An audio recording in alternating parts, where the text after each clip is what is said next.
1.2 मानव संसाधन प्रबंधन की व्याख्या।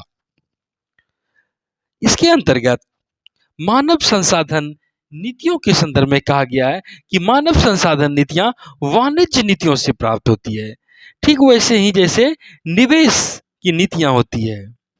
और संगठन केवल संरचनात्मक तत्व नहीं होते हैं, वरन यह एक सामाजिक इकाई होती है। इसमें केवल ईंट, मसाला, बालू, मशीन जैसी बातें नहीं होती है, बल्कि इसमें जीवित सजीव मनुष्य काम करते हैं, संवेदनशीलता होती है। और विद्वानों ने कहा है कि संगठन में पदार्थ का नहीं बल्कि मानव संबंधों का महत्व है। और कार्मिक प्रबंध मानव शक्ति के प्रभावशाली संचालन एवं उपयोग से संबंधित है, जो कि दूसरे संसाधनों से इसे यह अलग करता है। और मानव संसाधन प्रबंधन कार्मिक प्रबंधन से अलग है, क्योंकि मानव संसाधन प्रबंधन मानव शक्ति को संसाधन अथवा पूंजी के रूप में देखता है, और यह संगठन प्रभावी ढंग से इसका संचालन एवं उपयोग अपने उत्पादन के लिए करता है।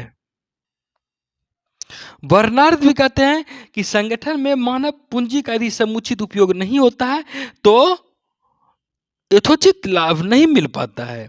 और हम जानते हैं कि संगठन के दो उद्देश्य होते हैं, सामूहिक संगठन और व्यक्तिगत उद्देश्य।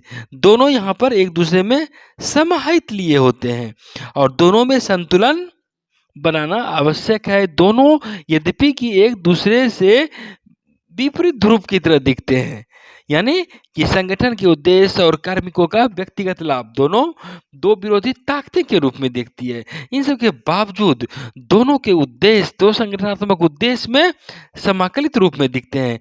हम जानते हैं कि मानव संसाधन प्रबंधन का उद्देश्य समीकरण, संतुलन तथा सहक्रिया द्वारा सामूहिक प्रयास को इस तरह आगे बढ़ाया जाता है ताकि संगठन अपने लक्ष्य पूर्ति आसानी से कर सके। और ऐसे में समान उद्देश्य अपनी परस्परता दोनों को बढ़ावा मिलता है।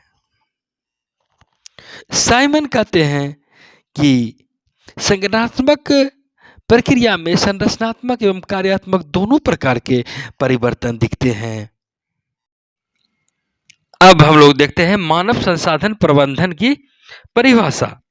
तो यहाँ पर एक विद्वान हुए मिल्कोविच 1997 में उन्होंने परिभाषा दी है कि मानव संसाधन प्रबंधन फैसले या निर्णयों की एक समन्वित श्रृंखला है जो कर्मचारी और नियोक्ता के संबंध को संचालित करती है, उनकी गुणवत्ता संस्था और कर्मचारियों की उद्देश्य पूर्ति में सहायक होती है।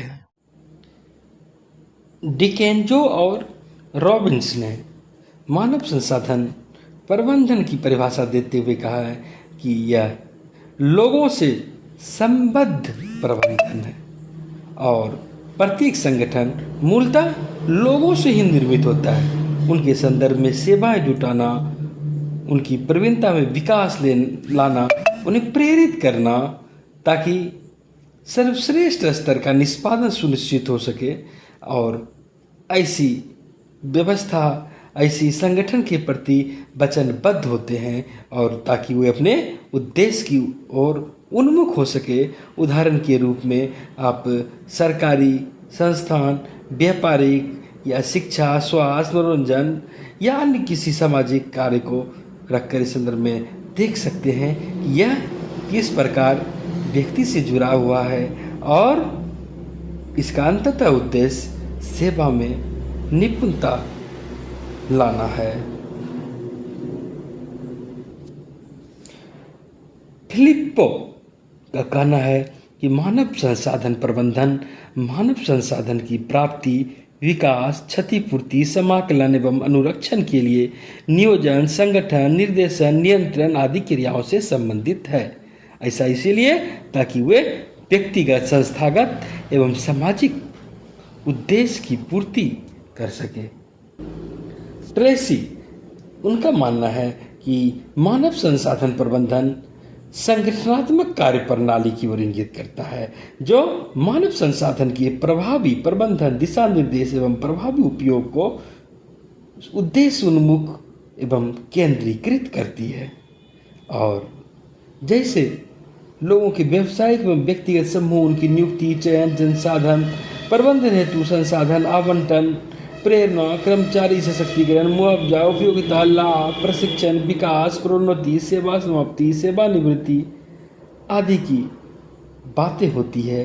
और यह सब कुछ मानव व्यवहार की संगठनात्मक परिवेश के संदर्भ में होता है। अब देखते हैं मानव संसाधन प्रबंधन के पक्ष, वर्जन्स।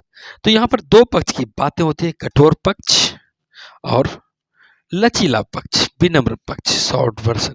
पहले कठोर पक्ष को देखते हैं, हार्ड वर्जन को। तो यहाँ पर एक विद्वान हुए गेस्ट, उन्होंने कहा है कि मानव संसाधन प्रबंधन एक लंबे समय से चली आ रही पूंजीवादी व्यवस्था का विचार है, जिसमें कामगारों को उपयोगी वस्तु माना जाता है। कठोर पक्ष के अनुसार व्यवहारिक परिप्रेक्ष्य में आम व्यक्ति को संसाधन के रूप में समझा जाता है और इस संसाधन का लाभ संगठन को मिलता है। और मानव संसाधन प्रबंधन का प्रमुख आशय ही है कि मानव का अधिकतम उपयोग करना है और इस प्रकार उपयोग करना है कि विकास और नियोजन के रूप में उनकी अधिकतम उपयोगिता सुनिश्चित हो। और यह कठोर अवधारणा मानव संसाधन एवं अन्य उत्पाद कारकों का प्रबंधन या गणनात्मक आधार पर सामरिक नीतियों के द्वारा होना चाहिए, ऐसा मानते हैं। और यह मान लें कि इनका कठोर पक्ष के अनुसार इनका उद्देश्य ही होता है कर्मचारी दक्षता, और इनका दर्शन व्यवसाय उन्मुख होता है और विशेषकर मानव संसाधन लेखांकन के संबंध में, जिसके अंतर्गत ठोस गणनात्मक मूल्य वृद्धि के आंकड़ों के आधार पर कार्य का विश्लेषण होता है। इसमें प्रतिस्पर्धात्मक लाभ करने के लिए मानव संसाधन विकास में निवेश समझा जाता है और उतना ही आवश्यक समझा जाता है जितना अन्य उत्पाद कारकों में, जैसे मशीन, कंप्यूटर, जिस तरह वहाँ हम सॉफ्टवेयर चलाते हैं, उसी तरह मानव को यहाँ पर दक्ष बनाकर इससे लाभ लेने की कोशिश की जाती है।